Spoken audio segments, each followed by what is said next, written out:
Abay, oo naman, Queenie. Diba sabi mo may premyo? Kanino yung uunahin mong titikman, Queenie? Kay Lindimi na lang siguro. Sige Lindimi, lumapit ka sa akin. Kasi titikman ko na yung ginawa mong pagkain. Kung masarap ba yan? Sana hindi masarap yung Lindimi. Yak! Ang pangit ng ginawa niyang pagkain. Anong tawag sa ginawa mong pagkain na ito, Lindimi? Tuna pie, Queenie. Galing pa to sa sapa. Kumuha ko ng isda. Wow, pinaghirapan. Kumuha ka pa talaga ng mga sangkap nito. Sa sapa? Sige, tikman na natin kung masarap pa tong niluto mo. Ang bango.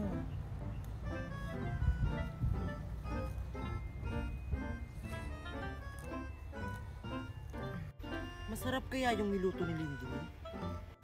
Bakit parang nasarapan si Queenie sa luto ni Lindimi?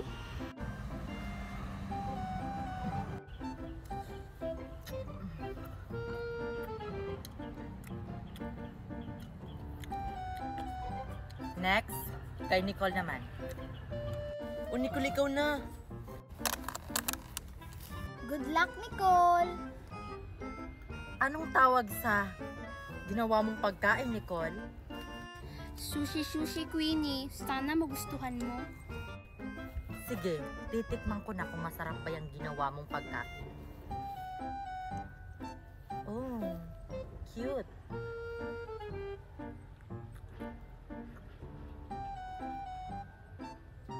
Bakit parang walang reaksyon si Queenie sa pagkain ni Nicole? Siguro yan masarap. Sana nasarapan si Queenie. Ano kaya mga laman ng mga regalo niya? Excited na ako.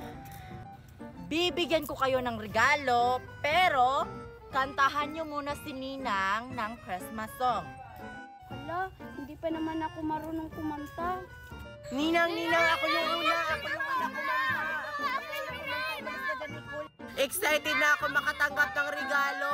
Tigil! Ako na lang magdi-decide kung sino yung maunang kumanta.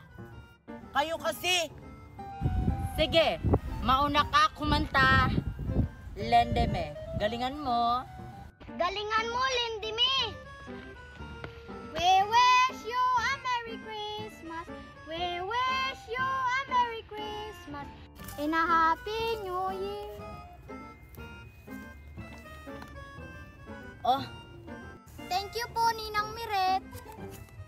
Ang pangit ng boses. gandahan nyo naman sa pagkanta mga inaanak. Okay, ang susunod ay si Sheena. Kung kailan pinakamadilim, mga tala ay mas nagniningning. Gaano man ang kapal ng ulap, sa likod nito ay may liwanag. May liwanag nga, tama na nga. Baka uulan pa. Diyos ko. Oh, Thank you po, Ninang Miret. Dapat hindi binigyan ni Ninang Miret yung mga pangit yung boses. wala na bang mas magandang kumanta sa inyo mga inaanak? Meron po, Ninang. Kami. Talaga lang ah. Oh, ikaw naman susunod. Bianca. Buksan ang ilaw ng inyong tahanan. Nangangaroling kami ay pagbigyan. Huwag sanang magalit o kainisan. O siya. Alis na ako mga inaanak. Enjoy your regalo. Sana magustuhan nyo yung mga laman niyan. Bye! Wow! Ano kaya mga laman nito? Excited na ako. Sabay na tayo magbukas ha. Sige! 1, 2, 3, go! Walang laman! It's a prank. Wala pang Pasko. Naisahan tayo ni Ninang Miret! Pinakanta pa tayo! Oo nga! Ninang Meret! Walang laman yung regalo mo! Sugo! Ang swerte naman ng mga inaanak ko kung maaga ko silang bibigyan ng regalo. Malayo pa kaya yung Pasko! binilan ako ni Mami ng bagong laruan. Binili pa to dun sa ibang bansa. Tingnan ko nga kung anong magagawa nito. Hala, tumutunog siya! Yes, may bago akong laruan, si Rubble. Ang cute niya. Sigurado ako pag nakita to ni Nicole, maiinggit na naman siya sa bago kong laruan. La, may bago ding laruan si Nicole. Puntahan ko nga. Ano pa kayang nagagawa nito? Hi, Nicole! May bago ka ring laruan? Oo, bakit? Ikaw lang ba yung meron? Nagtatanong lang naman. Saan mo yan nabili ang laruan mo? Binili to ni Mami sa ibang bansa. At saka, mamahalin to, Queenie, no? Sa akin kasi, sa mall lang to nabili. Ano bang nagagawa ng laruan mo? Tumutunog siya. Ewan ko kung ano pang nagagawa nito. Ang sayo. Hindi ko alam kung anong nagagawa ng sa akin. Hindi ko pa kasi na-try eh. Subukan mo. Baka parehas tayo tumutunog. Sige.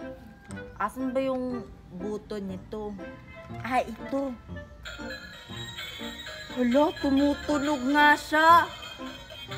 Ay, parehas pala tayo, Queenie. Tingnan mo, oh. Ay, parehas kami. Ano pa kayang nagagawa nito, no? Subukan mo nga yang sayo, Nicole, kung may nagagawa pa ba yan. Wait lang. Parang naglalakad to, Queenie. Kasi gumagalaw yung paa ng dinosaur. Yung akin, parang naglalakad din to. Tingnan mo, oh, gumagalaw din yung paa. Sige, Queenie. Subukan ko kung naglalakad ba talaga tong sakin. Wow! Naglalakad siya, Queenie. Tingnan mo, oh. Wow! Wow, naglalakad yung laruan ni Nicole. Ito kayang akin, naglalakad kaya to? Sana naglalakad ka, Rubble.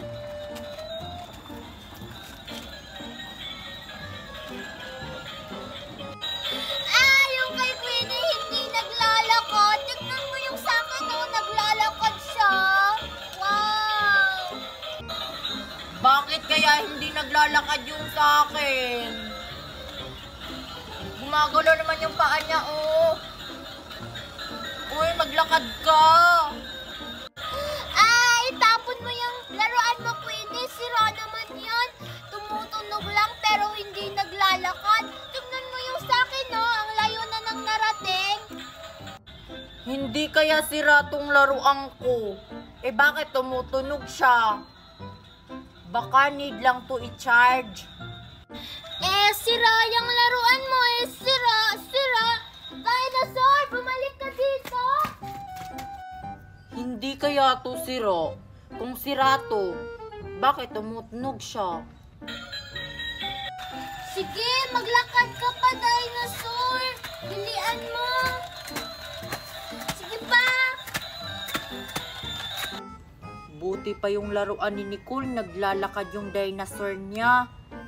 Bakit kasi hindi ka nakakalakad? Ano bang problema mo, Rubble? Ay, alam ko na kung anong gagawin ko para makakalakad ka, Rubble.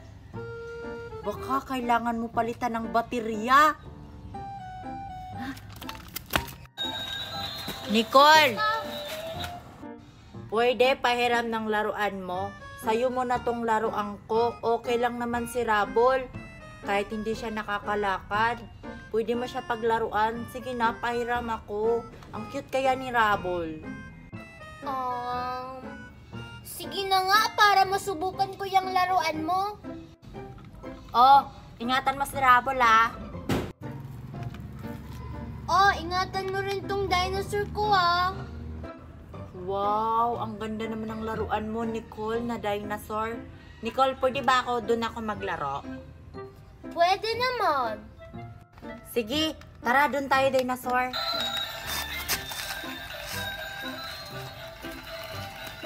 Sige, Rubble, sana lumakad ka.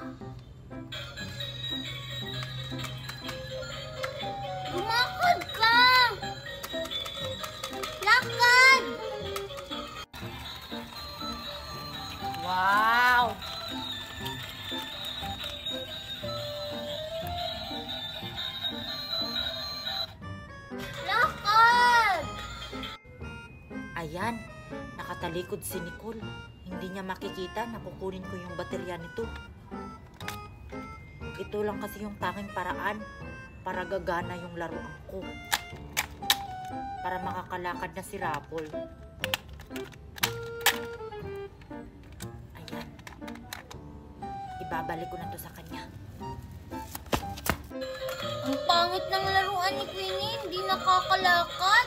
Oy, Nicole! Lowbat na ata tong laruan mo kasi hindi na siya naglalakad tsaka hindi na siya tumutunog. Ay, lupat na si Dinosaur. Sige, akin na yan. Oh, palitan mo na yan ng bagong baterya para maglalakad siya ulit. Sige, alis na ako, uwi na ako sa amin. Salamat kasi pinahiram mo ko sa laruan mo. Sige, Queenie. Lubat ka na ba talaga? Ang bilis mo namang malubat. Nakuha ko yung baterya. Sige nga, subukan ko kung gagana na to.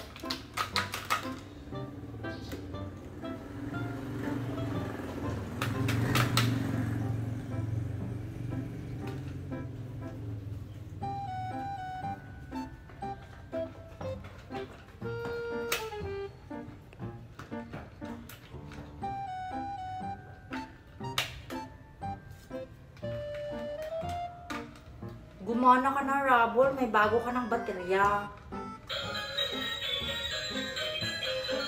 Wow, naglalakad na siya! Naglalakad na siya! Lagot, ang tagal naman nila. Magbibilang ako ng 10. Kapag hindi pa sila dumating, uuwi na talaga ako. 1, 2, 3, 4, 5, 6, 7, 8, 8, 9. Queenie, nandito na kami. Nakaabot din. Ito na yung mga kinuha namin, Queenie. Ang tagal nyo naman. Sige, akin na yung makinuha nyo. Ako lang naman yung magluluto nito. Kasi walang marunong na magluto sa inyo, kundi ako lang. Hindi ikaw na.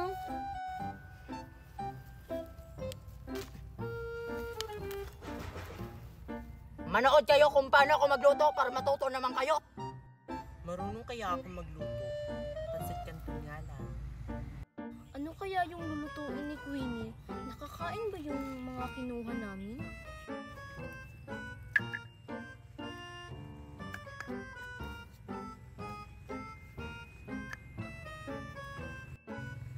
Tapos, yun na yan. Oo. Akala mo naman hindi ako marunong magluto. Marunong ako, no? Lalagyan na natin ng pampalasa. Hala, ang bango ng niluluto ni Queenie. Naaamoy ko na. Oo nga, nagugutom tuloy ako. Luto na ba yan, Queenie? Pita kayo dyan, pita. Naku, yung paninda ko. Po ate, hindi ko po sinasadya. Ano hindi sinasadya? Bayaran mo tong paninda ko sa halagang 1,000. Wala po akong pera eh. Konti nga lang yung baon ko. Hindi, kung hindi mo ko babayaran, ipapabarangay kita. Akong pera ate, kahit tignan nyo pa yung pitaka ko. Oo. May pera ka pala eh. Ha? Paano nangyari yun? Eh wala naman tong naman na pera kanina ah. Nakakapagtaka. Ano bang meron sa pitaka na to? Kanina, walang laman. Tas pagkakita ng ari sa pitaka na to, may laman na. Aray! Bakit mo ko tinapon? Itinuruan ng kita. Sino yung nagsasalita? Ako lang naman mag-isa dito sa kwarto ah. Hoy! Ako yung nagsasalita! Ako kasi ay isa may wagang wallet! Yung wallet yung nagsasalita? Oo! Ako yung nagsasalita! Ako ang katulad sa'yo! Hoy, Marian, sino yung kausap mo? Ah, wala ate. Akala ko may kausap ka. Pumunta ka muna dun kina Aling Lukring. Umutang ka ng itlog kasi wala tayong ulam. Dalian mo! Uutang na naman. May utang pa kami dun.